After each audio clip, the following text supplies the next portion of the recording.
मेरठ वाली बुआ। सुनो जी, अब जल्दी निकलो ना स्टेशन के लिए। अरे अभी तो 1 घंटे से भी ज्यादा टाइम है ट्रेन आने में। रिस्क मत लो जी, कहीं ट्रैफिक जाम में फंस गए या कार पंक्चर हो गई तो पता है ना क्या होगा। हाँ तुम सही कहती हो, मैं निकल ही जाता हूँ। हे भगवान, ये सोफे के पिलो किसने बिगाड़ दिए? दीदी आकर देख लेती तो। अरे मम्मी बस भी करो, सुबह से 4 बार पिलो जमा चुकी हो। अरे चुप कर तू। राहुल। हाँ मम्मी। जा ये सारी लहसुन पड़ोस वाली आंटी को दिया। बुआ जी को अगर लहसुन की खुशबू भी आ गई ना तो कयामत आ जाएगी। ठीक है मम्मी। मुझे समझ में नहीं आता कि आप लोग बुआ जी से इतना डरते क्यों हैं? अरे डरते नहीं बेटा, इज्जत करते हैं। तुम्हारे दादा दादी के बाद अब बुआ जी ही हमारे घर की बड़ी हैं। उसका सम्मान करना हमारा फर्ज है।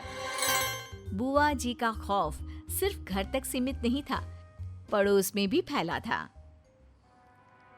अरे राहुल बेटा, क्या हुआ? आंटी, मम्मी ने ये लहसुन भिजवाई है। अरे बाप रे, मतलब तुम्हारी मेरठ वाली बुआ जी आ रही हैं? हाँ आंटी, कुछ दिन तुम्हारे घर आना बंद। राहुल, प्रिया, बुआ जी के आते ही उनके पांव छूना। राहुल, तुम उनका बैग कमरे में ले जाना और प्रिया उन्हें पानी पिलाना। लेकिन ये पापा और बुआ जी अभी तक आए क्यों नहीं? वो बुआ जी हैं दीदी, उनके पहले उनकी आवाज घर में आ जाएगी। अमित, तू इतना बड़ा हो गया लेकिन नालायक ही रहा। जरा सी अकल नहीं है तुझमें। लो, आ गई बुआ जी और उनकी आवाज। मैंने कहा था ना। अरे चुप करो तुम दोनों। आइए दीदी। प्रणाम बुआ जी। प्रणाम बुआ जी। ठीक है, जीते रहो। आने में कोई तकलीफ तो नहीं हुई ना दीदी? ट्रेन में तो कोई तकलीफ नहीं हुई, लेकिन स्टेशन से घर आने में इस अमित ने बहुत तकलीफ दे दी। अब बस भी करिए ना दीदी, वो रिक्शा वाला रॉन्ग साइड से आया तो मैं क्या करता। अब क्या खड़ा ही रखोगे मुझे? मेहमान घर आए तो बिठाओ, चाय पानी पूछो। ये सारे संस्कार भूल गए लगते हैं सबके सब। आइए ना दीदी, बैठिए। प्रिया, पानी लाओ। ये लीजिए बुआ जी। इतनी बड़ी हो गई हो, अब तक संस्कार नहीं आए तुम में। मेहमान के आते ही बिना बोले पानी लाना चाहिए तुम्हें। आपके आते ही तो ले आई ना। बहस मत करो, जाओ दोनों मेरा सामान कमरे में रखो। बुआ जी के आते ही घर में टेंशन का माहौल बन गया था। वो किसी को ताना मारने का मौका नहीं छोड़ती थी। ये लीजिए दीदी, आपकी फेवरेट आलू गोभी की सब्जी। भूख लग लग के मर गई। इतनी देर क्यों लग गई खाना बनाने में? अरे दीदी, वो मैं सब्जी लाने में लेट हो गया ना, तुम्हारे लिए खास मंडी जाकर गोभी लाया हूँ। बड़ा एहसान कर दिया आपने तो। अरे दीदी, ऐसा क्यों कहती हो? चलो अब खाना खाओ।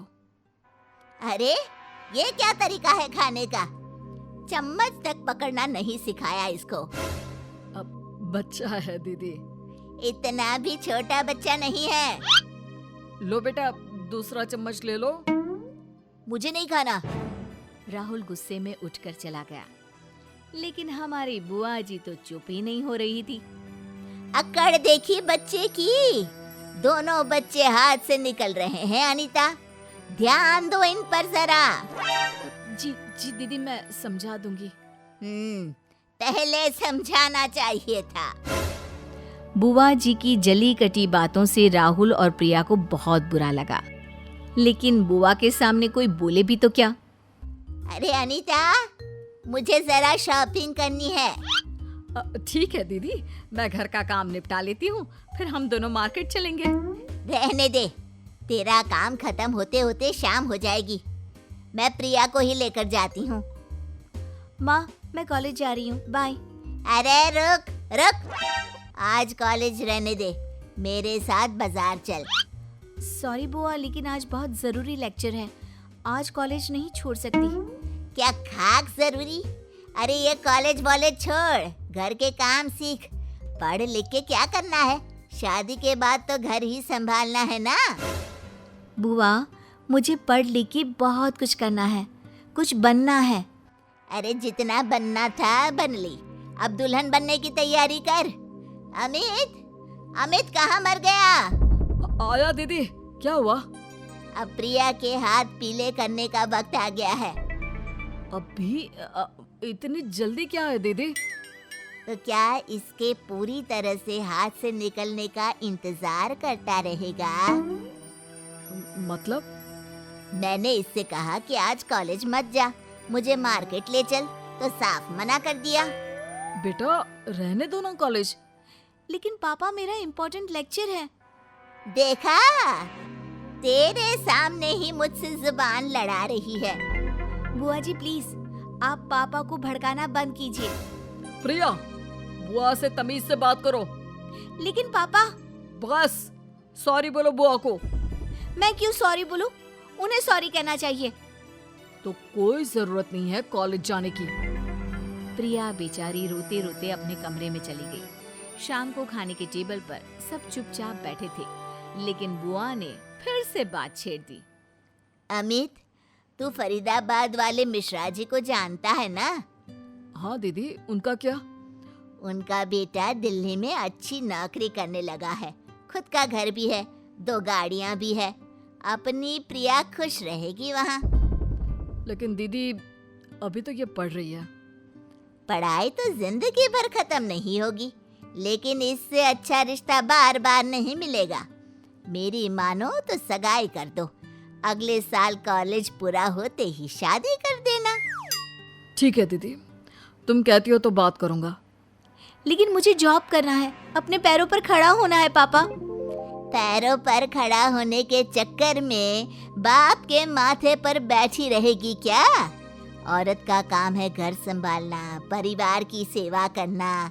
ये नौकरी के सपने देखना छोड़ दे। बुआ, आपकी पुरानी सोच अपने पास ही रखिए। क्या कहा तूने? उसने कहा अपनी पुरानी सोच आप अपने पास ही रखिए। राहुल, प्रिया, तुम्हें समझाया था ना कि बड़ों से जुबान नहीं लड़ाते। आप बुआ को तो कुछ नहीं कहते, ये जब से आई है सबको परेशान कर रखा है। आप इन्हीं का साथ दे रहे हो। मेरा क्या, मेरे सपनों का क्या? डैडी आई सपने देखने वाली। अरे घर का काम काज देख। मैं आपसे बात नहीं कर रही, समझिए आप।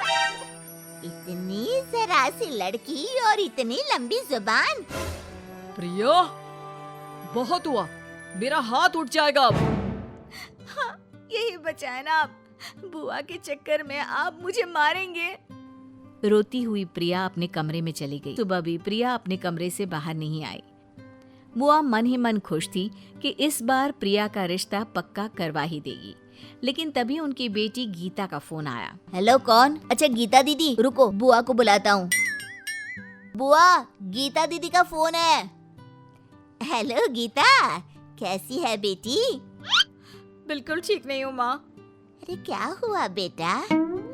3 महीने पहले इनकी जॉब चली गई। क्या? जमाई जी की जॉब चली गई? तूने बताया क्यों नहीं?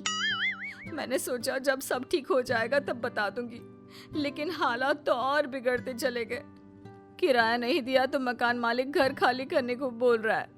पिंटू की स्कूल की फीस नहीं भरी तो स्कूल वाले उसे स्कूल से निकाल रहे हैं। अब तो राशन भरने के भी पैसे नहीं है, और ये सब आपकी वजह से। अरे मेरी वजह से कैसे? आपने मुझे पढ़ने क्यों नहीं दिया माँ? अगर मैं भी प्रिया की तरह कॉलेज जाती तो आज नौकरी कर रही होती, कम से कम अपने परिवार को संभाल तो पाती। आज मैं चाह के भी अपने पति और बच्चों के लिए कुछ नहीं कर सकती। मैं अपनी गृहस्थी संभालने में फेल हो गई माँ। बुआ ने बिना कुछ कहे फोन रख दिया और जोर जोर से प्रिया को बुलाने लगी। उनकी आवाज सुनकर पूरा परिवार वहाँ आ गया। क्या हुआ दीदी? रुको, प्रिया को आने दो। प्रिया! अरे बताओ तो दीदी। 2 मिनट रुक जाओ ना। क्या है? कमरे में क्या कर रही है? तो क्या करूं? क्या करूं मतलब? कॉलेज नहीं जाना क्या? बुआ की बात सुनकर किसी को अपने कानों पर विश्वास नहीं हो रहा था। क्या क्या, क्या कहा आपने? कान खराब है क्या? कॉलेज नहीं जाएगी तो अच्छी नौकरी कैसे करेगी? बुआ जी, आपकी तबीयत तो ठीक है ना? तबीयत बिल्कुल ठीक है बेटा। सोच ठीक नहीं थी, वो आज ठीक हो गई। क्या हुआ दीदी? क्या हुआ ये बाद में बताऊंगी, अभी वक्त नहीं है। अभी तो मैं प्रिया से माफी मांगना चाहती हूँ। मुझे माफ कर दे बेटा, मैं गलत थी। अपनी पुरानी दकियानुसी सोच तुम सब पर थोप रही थी। और तू सही थी, लड़कियों को घर संभालने के लिए घर के काम से ज्यादा पढ़ाई और नौकरी करना जरूरी है। अरे बुआ जी, आप मत माफी मांगिए। मांगने दे बेटा, बहुत गलत किया तेरे साथ। तू खूब पढ़ना। और अमित, खबरदार इसे पढ़ने से रोका तो। अब मैं चलती हूँ, मेरी बेटी को मेरी जरूरत है। तुम अपना ध्यान रखो और बच्चों को पढ़ा लिखा कर अपने पैरों पर खड़ा करो। और हाँ अनीता, अपनी पड़ोसन से अपनी लहसुन भी मंगवा लेना। हाँ, अरे दीदी। बुआ जी चली गई, लेकिन जाते जाते जिंदगी का सबसे जरूरी सबक सीख गई। बेटियों को पढ़ाना, लिखाना और काबिल बनाना है, ताकि वो जिंदगी के हर परेशानी का सामना कर सके।